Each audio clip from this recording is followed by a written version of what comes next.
সবচেয়ে confusing verb হিসাবে আমাদের দৈনন্দিন প্রয়োজনে আমরা যেগুলো ব্যবহার করে থাকি, দুইটি টেবিল আছে, একটা ইন্ট্রানজিটিভ ভার্ব লক্ষ্য করুন, আর একটি ট্রানজিটিভ ভার্ব।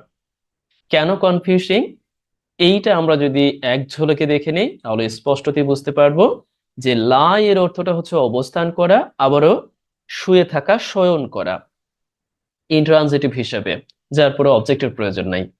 আবারও লক্ষ্য করুন, এই লাই মানে হচ্ছে মিথ্যা বলা, কিন্তু মানে কারো কাছে মিথ্যা বলা। কিন্তু সমস্যাটা বাধে আপনি যখন একই রকম দেখা যাচ্ছে প্রেজেন্টে বা পাস্টে গিয়ে আমরা দেখতে পাচ্ছি লেই, আবারও মিথ্যা বলা অর্থে লাইট। আরো ঝামেলা তখন যখন আমরা পাস্ট পার্টিসিপলে আমরা ব্যবহার করতে যাব, তখন অবস্থান করা বা শুয়ে থাকা অর্থে লেইন হচ্ছে, আর মিথ্যা বলা অর্থে লাইড হচ্ছে। কিন্তু আরো কনফিউজিং হচ্ছে যখন আপনি জেরান্ড হিসেবে ব্যবহার করতে যাচ্ছেন, তখন দুইটাই একই ফর্ম দেখতে, লাইং লাই। এরপর আসুন আরো একটু মাথা খারাপ করি।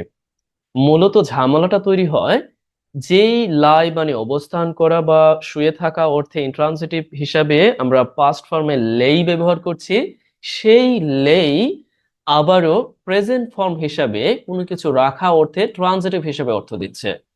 তার মানে কোনো কিছু রাখা অর্থে আপনি অবজেক্ট ব্যবহার করতে পারবেন লেই এর পরে, যার অর্থটা কোনো কিছু রাখা।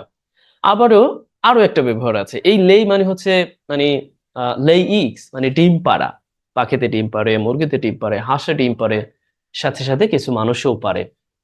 আচ্ছা, এই যে যে ব্যাপারটা, একটু দুষ্টুমি করলাম, জাস্ট টেক মাই ওয়ার্ডস, এই যে হিয়ার উই সি, লেই এইখানে অর্থ দিচ্ছে কোনো কিছু রাখা ট্রানজিটিভ সেন্সে, আবার এখানে আমরা দেখতে পাচ্ছি পাস্টে এই অর্থটা দিচ্ছে।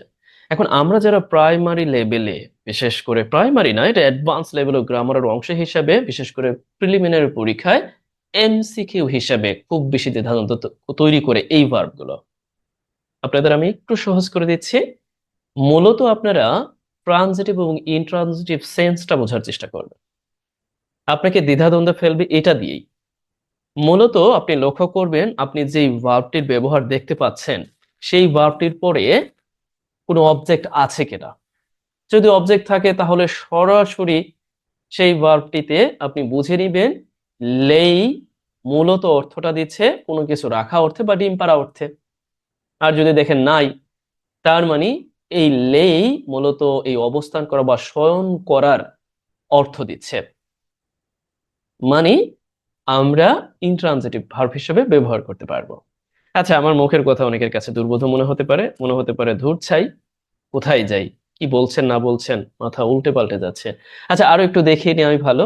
রাইজ মানে উঠা বা উঠা অর্থে আমরা ইন্ট্রানজিটিভ ভার্ব হিসেবে ব্যবহার করতে পারি, যার পাস্ট ফর্ম রোজ আর পাস্ট পার্টিসিপল ফর্ম রিজন। আর সেট, সেট এটা তো আমরা বুঝতেই পারছি। আচ্ছা, এটা কেন দেওয়া হয়েছে, এই যে যে রেইজ এটার মানে উঠানো, তার মানে এটা হচ্ছে ট্রানজিটিভ আর এটা ইনট্রানজিটিভ। যারা ট্রানজিটিভ ইনট্রানজিটিভ বিষয়টা ভালোভাবে রপ্ত করতে পারেন নাই বা পূর্ববর্তী ক্লাসগুলো থেকে ভালোভাবে শিক্ষা নেন নাই, তাদের জন্য এগুলো দুর্বোধ্য মনে হবে, এটাই স্বাভাবিক। এই জন্য আমি বলেছিলাম প্যাসিভ অ্যাক্টিভিটি ক্লাসে আপনি সুন্দরভাবে এই ব্যাপারগুলোকে রপ্ত করবেন, যাতে করে পরবর্তী ক্লাসে প্র্যাকটিক্যাল সেশন আমরা দারুণভাবে এনজয় করতে পারি। আচ্ছা, এ পর্যায়ে আমরা একটু প্র্যাকটিক্যালি যদি দেখার চেষ্টা করি, এখানে যদিও লিখে দেওয়া আছে তারপর আমি একটু বুঝিয়ে দিচ্ছি। দেখুন, উঠা অর্থে আমরা রাইজ ব্যবহার করি, বৃদ্ধি হওয়া অর্থে আমরা রাইজ ব্যবহার করি, সূর্য ওঠা অর্থেও আমরা রাইজ ব্যবহার করি, রাইজকে আবার আমরা নাউন হিসেবে ব্যবহার করি। আচ্ছা, যেমন আমরা যদি বলি যে তেলের দাম বিশাল বৃদ্ধি পেয়েছে, অনেক অনেক অনেক বৃদ্ধি পেয়েছে, তখন আপনি বলতে পারেন a significant rise in oil prices, right? আচ্ছা, here we see, আমরা পরবর্তীতে দেখি। আমরা যদি একটু পড়ি যে টেবিলের উপর বইটি রাখলো বা রাখে, এখন এখানে কিন্তু বই অবজেক্ট, এই অর্থে আপনি সেট ব্যবহার করতে পারেন অথবা লেই ব্যবহার করতে পারেন। তার মানে রাখা অর্থে যেহেতু অবজেক্ট আছে, that is why definitely you can use lay or set. আবার দেখুন, চেয়ারে বসা অর্থে সিট তো আমরা ব্যবহার করি, শুয়ে থাকা অর্থে লাই, আবার কারো কাছে মিথ্যা বলা অর্থেও লাই ব্যবহার করবেন, তবে লাই টু হয়। এখানে যেহেতু আছে, আমার মনে হয় না খুব বেশি একটা জটিল মনে হবে, আপনি পারবেন ওপরে। পরবর্তীতে আমরা দেখি, এইটা আপনি প্র্যাকটিস হিসেবে করবেন, আমি যদিও লিখে দিয়েছি। টু বি অনেস্ট, আপনি যদি প্র্যাকটিসের মধ্য দিয়ে না যান, তাহলে এই দোষটা আপনারই, আপনি মূলত দায়ী। আমার কোর্সে ভর্তি হয়েছেন, কিন্তু প্র্যাকটিসের মধ্য দিয়ে যাবেন না, এটা সম্পূর্ণ আপনি দায়ী, আমার কিছুই করার নাই। স্পষ্টভাবে লিখে দেওয়া আছে।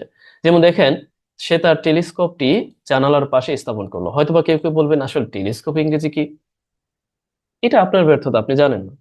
বাট আমাদের মূল উদ্দেশ্য হচ্ছে এখান থেকে এই ভার্বগুলোর ব্যবহার করা। জানালার পাশে, ভেরি সিম্পল ব্যাপার। পাশে অর্থে একটা প্রিপোজিশন ব্যবহার করবেন, তারপরে জানালা ব্যবহার করবেন, হয়ে গেল। আচ্ছা, বসা অর্থে সিট ব্যবহার করবেন, তাই তো। আবার দেখুন, শুয়ে পড়া অর্থে, সোফায় শুয়ে পড়া অর্থে লাইজ ব্যবহার করবেন। আবারও আমরা মিথ্যে বলা অর্থে লাই টু ব্যবহার করে। আবারও আহ লেন্সগুলো টেবিলের উপর রাখা অর্থে লেইজ ব্যবহার করা হলো। এখন এইগুলোর আপনার টেন্স অনুযায়ী পরিবর্তন হবে, টেন্স অনুযায়ী পরিবর্তন হবে, সেটা আপনি এখান থেকে করে নেবেন, দেখে নেবেন, এখানেই সবকিছু বলা আছে। আমাকে বলুন তো, এইগুলো আসলে কোনো সূত্র দিয়ে মুখস্থ করার কোনো রকম ওয়ে নাই। মুখস্থ করছেন সূত্র দিয়ে, তাহলে পরীক্ষার হলে গিয়ে শেষ, কাবজাব হয়ে যাবে। বাট আপনি যদি প্র্যাকটিক্যালি একটু ব্যবহার করেন, তাহলে এটা মনে থাকবে। এবং একই সাথে আপনি যদি এটা বুঝতে পারবেন যে which is transitive verb, which is intransitive verb, just enough. এগুলো অনেকের মধ্যে দ্বিধাদ্বন্দ্ব তৈরি করে, যে ট্রান্সিটিভ কি আর ইনট্রান্সিটিভ কি। I have already mention repeatedly, please, when you will see, আপনারা ট্রান্সিটিভ কিভাবে বুঝবেন? ভার্বের পরে যখন একটা নাউন চলে এসেছে, that is why this is transitive. আর ভার্বের পরে কোনো নাউন চলে আসে না, প্রিপোজিশন চলে এসেছে, this you can call intransitive, just হয়ে গেল। আচ্ছা, এ পর্যায়ে আমি আশা করছি আপনি বুঝতে পেরেছেন। একই সাথে যেটা আমরা করতে পারি, আরো একটু অংশ আছে ইনট্রান্সিটিভ ভার্বের অংশ হিসাবে, পরবর্তী ক্লাসে আমরা অন্যান্য বিষয়গুলো চর্চা করব, তবে লিখে দেওয়া আছে খুব সুন্দরভাবে, আপনি নিজেও চর্চা করতে পারবেন। সময় সুযোগ বুঝে আমরা আরো একটি ক্লাস এটার সাথে যুক্ত করে দেব। আচ্ছা, এই জায়গাটায় আমরা লক্ষ্য করি এখানে লাই। লাই দেখুন, ওই যে যে ব্যবহারগুলো দেখলাম, তাছাড়াও লাই এর বিশেষত্ব আছে। যেমন আপনি যখন পত্রিকা পড়তে যান, তখন আপনি দেখবেন এরকম অর্থে যে লাইজ ইনকমপ্লিট মানে অসম্পূর্ণ পড়ে থাকা। তার মানে থাকা অর্থে আমরা লাইজ এর ব্যবহারটা করছিও বটে, যে লাইজ ইনকমপ্লিট, অসম্পূর্ণ পড়ে আছে। আচ্ছা, আবার আমরা যদি এটা লক্ষ্য করি যে ফুটবলটা টেবিলের উপর আছে, এই অর্থে আমরা কিন্তু there is the football on the table এইভাবে লিখতে পারি। আবারও দ্য ফুটবল আপনি অ্যাক্টিভ সেন্সেও মূলত ইন্ট্রান্সিটিভ ভার্বের অংশ হিসেবে লাইজ অন দ্য টেবিল, টেবিলের উপর আছে, এই সেন্সও লিখতে পারেন। My village lies on the bank of the river, আমার গ্রামটি নদীর পাড়ে অবস্থিত। এই যে অবস্থান করা অর্থেও ইউ ক্যান ইউজ লাইজ। লয়েজের উপরে প্রাসঙ্গিকতা ক্রমে আপনি প্রিপোজিশন বসাবেন। আপনি কিন্তু বলতেও পারেন আমাদের মুক্তিযুদ্ধের যে বীজ সেটা রোপিত হয়েছিল ছয়ই আহ ছয়ই আচ্ছা 6 দফা এবং একই সাথে 7ই মার্চ। আবার কেউ কেউ ভাববেন না মনে হয় ভুলে যাচ্ছিল, মোটেও ভুলে যাচ্ছে না।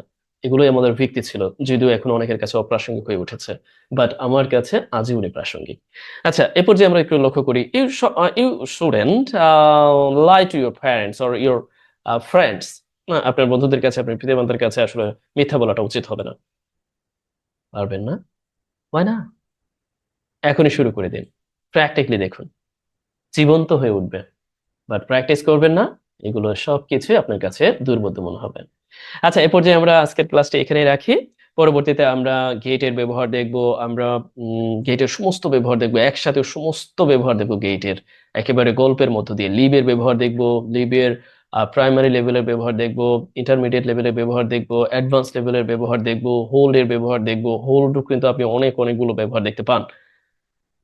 আর মেকের তো কথাই নেই, মানে মেক দিয়ে কি করা যায় না সেটা নিয়ে এখন দ্বিধাদ্বন্দ্ব আছে।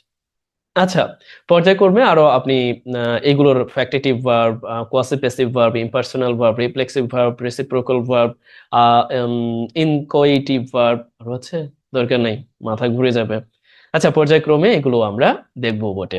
আজ তাহলে এই পর্যন্তই। আপনি তারপরে একা একা এগুলোকে একটু দেখার চেষ্টা করবেন, পড়ার চেষ্টা করবেন। আশা করছি আপনি দারুণভাবে ব্যাপারগুলো নিতে পারবেন। যদি আমার কোর্সটি ভালো লাগে, অবশ্যই আপনি আমাকে অবগত করবেন যে you are getting something from watching my videos, এবং অন্যদেরকেও বলবেন, রেফার করবেন। আচ্ছা, আজ এই পর্যন্ত, ভালো থাকুন, সুস্থ থাকুন, সকলের জন্য দোয়া করুন।